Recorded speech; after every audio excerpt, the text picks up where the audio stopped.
እንግዲህ የቅዱስ አፍሬም ስነ መለኮት ሴሚናሪ የትምህርት ዝርዝርን ስንመለከት ዝም ብሎ የኮርሶች ዝርዝር ብቻ አይደለም። ይልቁንስ አንድ ጥንታዊ እምነት በዘመናዊው ዓለም ውስጥ ያሉትን ፈተናዎች እንዴት እያለፈ እንዳለ የሚያሳይ አስደማሚ ታሪክ ነው የምናገኘው። እስኪ ይህን ጥያቄ እንጠይቅ። 2000 ዓመት ያስቆጠረ እምነት በዘመናዊቷ ሶሪያ መሃል ላይ ሆኖ መሪዎቹን እንዴት ነው የሚያዘጋጀው? የቅዱስ አፍሬም መንፈሳዊ ኮሌጅን አስደናቂ ታሪክና ማንነት ለመረዳት መነሻችን ይህ ጥያቄ ነው። እንግዲህ በመጀመሪያው ክፍል የዚህን መንፈሳዊ ኮሌጅ ጉዞ እንቃኛለን። ታሪኩ ሲጀመር ልክ እንደ አንድ ህልም ነበር፣ ግን ዛሬ ላለበት ደረጃ ለመድረስ በስንት ሀገራትና ፈተናዎች ውስጥ እንዳለፈ ስናይ በጣም ይደንቃል። ያው እንደሚታየው የተቋሙ ታሪክ በቃ የስደትና የጽናት ታሪክ ነው ማለት ይቻላል።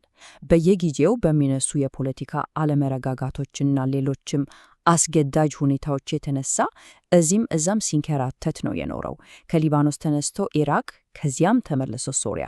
ይህ የማያቋርጥ ጉዞ ግን አንድ ነገር ነው የሚያሳየው፣ ተቋሙ እምነቱን ለማስቀጠል ምን ያህል ትልቅና ማይናወጥ ቁርጠኝነት እንዳለው። እሺ፣ የተቋሙን ታሪክ በጥቂቱ አይተናል።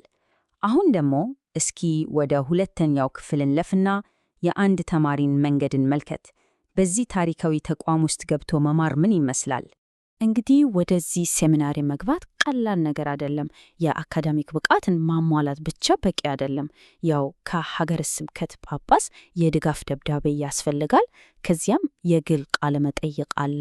ይህ ጥብቅ ሂደት ተቋሙ ከመጀመሪያውኑ በጣም ቁርጠኛ የሆኑ ተማሪዎችን ብቻ ለመቀበል እንደሚያስችለው ግልጽ ነው።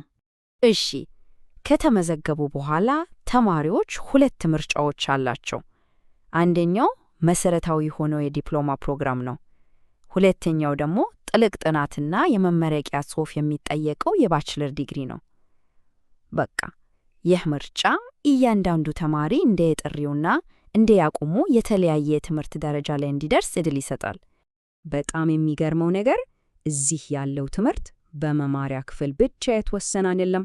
በጭራሽ ተማሪዎቹ የሚኖሩት ከገዳሙ መነኮሳት ጋር ነው። ጸሎት፣ ቅዳሴ፣ መንፈሳዊ መመሪያ፣ እነዚህ ሁሉ የዕለተ ተዕለት ሕይወታቸው አካል ናቸው። ስለዚህ ዋናው ዓላማ የአእምሮ ዕውቀትን መጨመር ብቻ ሳይሆን ከዚያም በላይ ባህሪንና መንፈስን መቅረጽ ነው።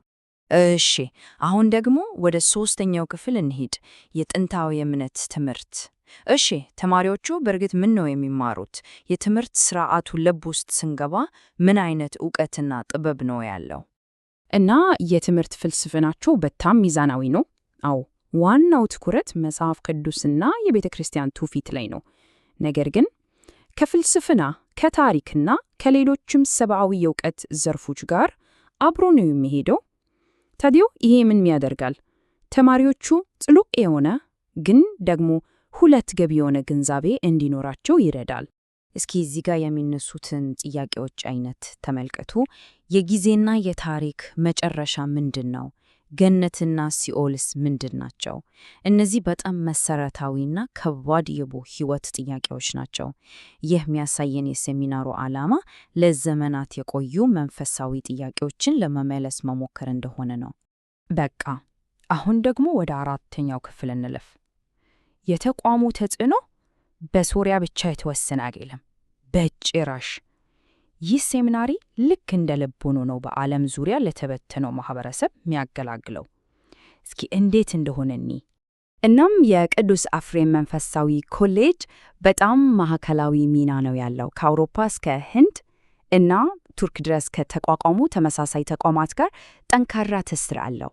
ይህ በራሱ የተቋሙን ዓለም አቀፋዊ ተጽዕኖ እና አስፈላጊነት ነው የሚያረጋግጠው። ያው ግንኙነቱ ከራሱ ቤተ ክርስቲያን አልፎም ይሄዳል። ለምሳሌ ከግብፅ ኮፕቶች እና ከአርመኖች ጋር በቅርበት ይሰራሉ። መምህራንን፣ ተማሪዎችን እንዲሁም የምርምር ስራዎችን ይለዋወጣሉ። ይህ ደግሞ ለሰፊው የክርስቲያን አንድነት ምን ያህል ጠንካራ ቁርጠኝነት እንዳላቸው በግልጽ ያሳያል። እሺ፣ አሁን ወደ መጨረሻው ክፍላችን ደርሰናል። ክፍል 5 የጥንቱን እምነት ለወደፊቱ መጠበቅ። የሁሉ ታሪክ የሁሉ ትርት። ታዲያ ወዴት ነው እያመራ ያለው? የተቋሙ የወደፊት ራዕይ ምንድን ነው? የተቋሙ የመጨረሻ ግብ በእውነት በጣም ትልቅ ነው። እሱም ምንድን ነው? ራሱን ወደ ዩኒቨርሲቲ ደረጃ ማሳደግ እና በአዲስ በሚቋቋመው የሶሪያ ዩኒቨርሲቲ ውስጥ እንደ ስነ መለኮት ፋካልቲ ሆኖ ማገልገል። በቃ ይህ ራዕይ የረጅም ጊዜ ተጽዕኖውንና የአካዳሚክ ደረጃውን ለማስፋት ያለመ መሆኑን ያሳያል። እንግዲህ ይህንን ትልቅ ጥያቄ ይዘን እንጨርስ።